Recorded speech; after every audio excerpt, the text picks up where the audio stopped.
muli sa mapagpalang umaga po sa ating lahat, mga kapatid.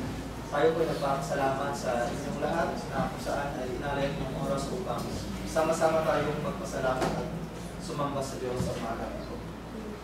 At ganoon din po sa ating mga ngaral sa Brother Nelson. Muli po nagpapasalamat po kami na binuksan isa sa pinakamalagang paksa na parte ng ating doktrina patungkol sa paggamit, sa hindi paggamit ng instrument dito po sa ating pananampalataya. So meron pong mga katanungan, maaari po kayong tumayo o sa may mga naisipan dito.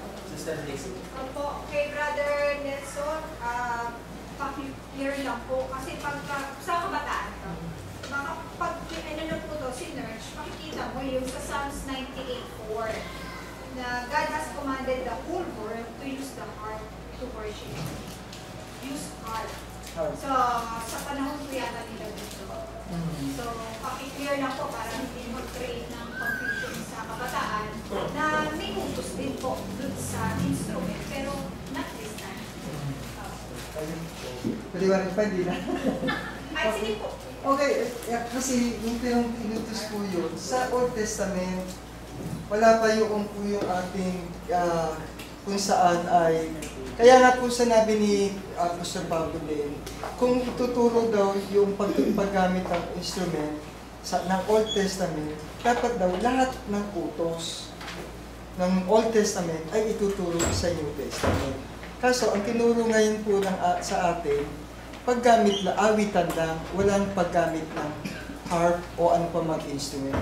Kasi sa bago wala na po tinuturo eh. Walang sinabi ano mag-instrument sa New Testament. Sa whole world, Old Testament po sinabi yun eh. Kaya kahit ngayon po, hindi namin sinabi yun para sa atin. Hindi po sinabi para sa panahon natin. Sinabi yun sa panahon ng Old Testament. Kung may karagdagan po kayong pag-unawa ay lalo sa bating mga kabataan, eh baka meron pa kayo ibang interpretasyon po.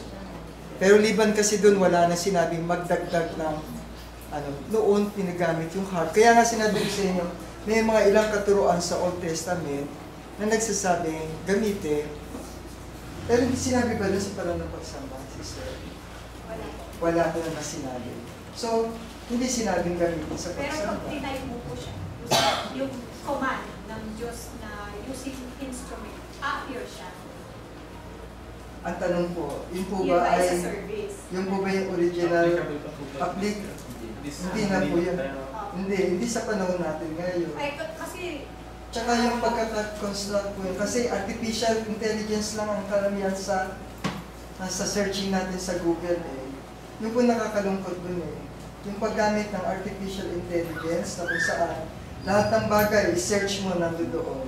But the point po, kayo na po galing yung artificial intelligence.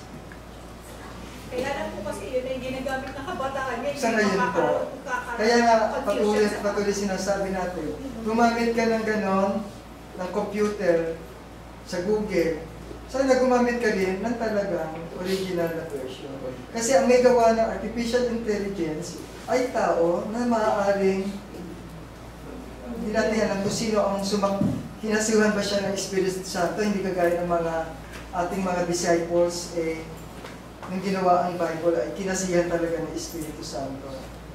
Yun lang po. Kaya minsan, nasa atin na rin yung pagsisiyasa para sa ating ikatututo.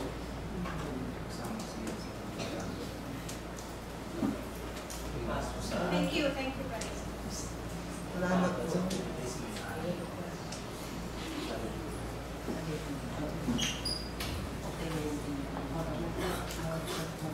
Announcement daw po sa announcement daw po yung kabataan. Yung para po sa activities na pinag-usapan ng mga nakaraang linggo until last week, ngayon po gaganapin yung activities na po. Aware naman ako siguro yung kabataan kasi meron po tayo ng GC.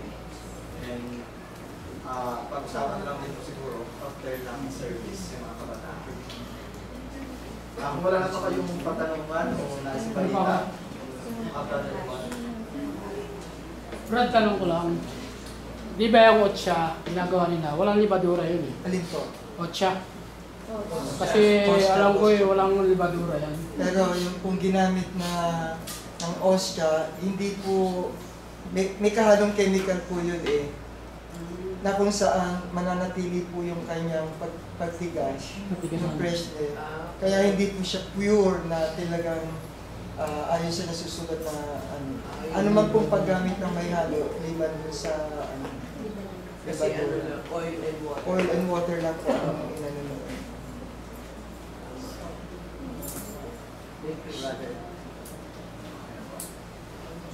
Kung wala na po, dumaan po tayo sa ating pamuling awitin sa hymn number 227. Sa pamuling israw, tayo po natin upang hilingan sa closing prayer sa Sabbath. Hymn number 227.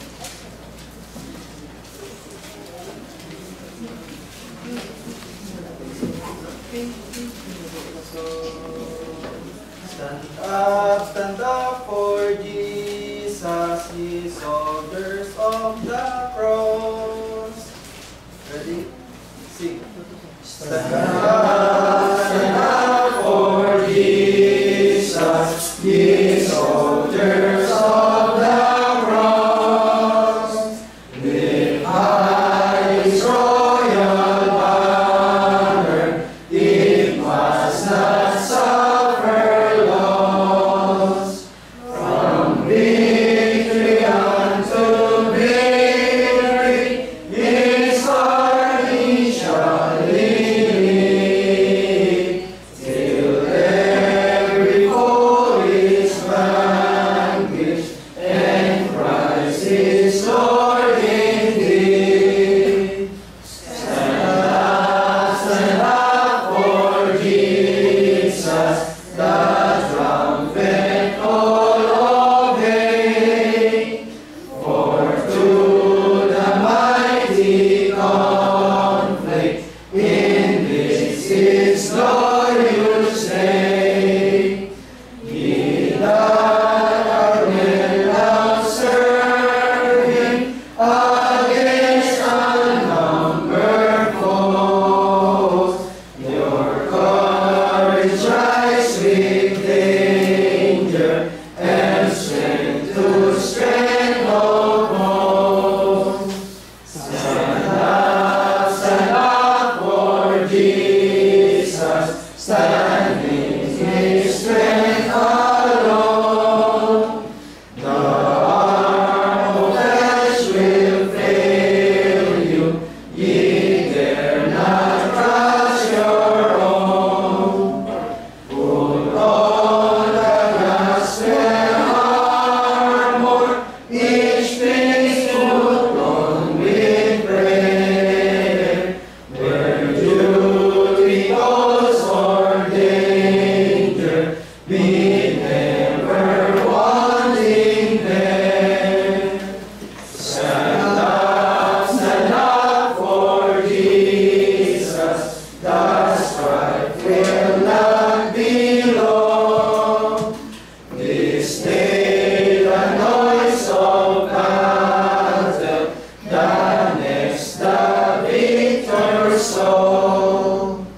To him that overcometh, a crown of life shall be. He with the King of glory shall live eternally. Tayo po ay umupo at manalangin. Ama, Diyos na makapangyarihan sa lahat, na may gawa ng langit at ang lupa sa ampo na aming mga buhay.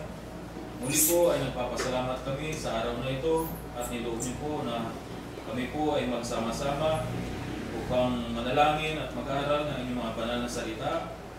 Marami pong salamat at sa mga biyaya na pinagkaloob niyo po sa amin sa mga nagdaang araw, sa mga lakas ng pangangatawan. Marami pong salamat, Ama, at nandiyan po kayo upang gabayan po kami at kami po ay hindi maligaw ng landas.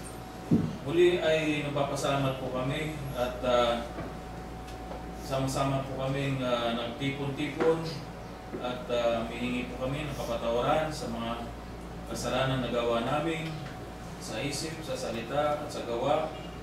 At sana po ay mapatawa din po kami ng mga taong nagawan po namin ng pagkakasala. At sa darating pong araw na aming mga buhay, humihingi po kami, Ama, ng inyong gabay upang kami po ay hindi maligaw ng landas at manatili po kami sa katwiran at sa inyong mga kautusan. Dakilang Ama, kami po ay muling nananalangin at sumasamo sa inyo na sana po sa mga darating na linggo, kami po ay magsama-sama muli kasama po ng mga kapatid namin na hindi po namin nakapiling sa araw na ito.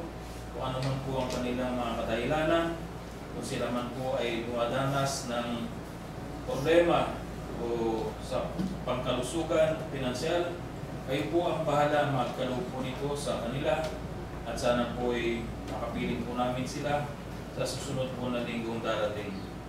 Lubang napakarami dakilang Ama, mga gusto po namin hilingin at isamo sa inyo na sana po ay pagkaloob niyo po ito sa amin at hindi po namin mabanggit lahat ng mga bagay na ito. Ang lahat po ng ito ay aming pong samot dalangin sa pamamagitan at karapatan ng inyong itong anak, ng aming Panginoong si Kristo Jesus, ngayon o pakailan pa man. Amen.